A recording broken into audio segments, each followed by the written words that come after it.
Welcome to Samba Samba. Enjoy the video. You start by matching your timeline to the highest quality source so you avoid scaling or color shifts later. Open sequence settings and set frame size, frame rate, and color space to match the mastered media.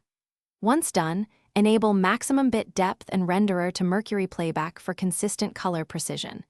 Make sure your clips are rendered for playback so export uses full quality frames. This reduces surprises when you hit export. It speeds up encoding and preserves the signal for ProRes 4444. Now go to File, Export Media and choose QuickTime as the format.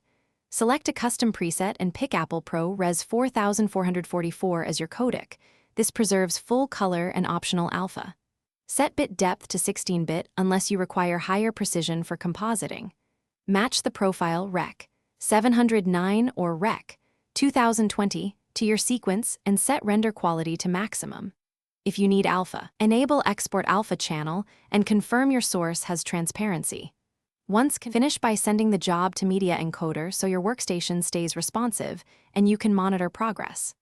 Once encoded, inspect the file in a color-managed viewer to confirm color fidelity, frame rate, and alpha if applicable.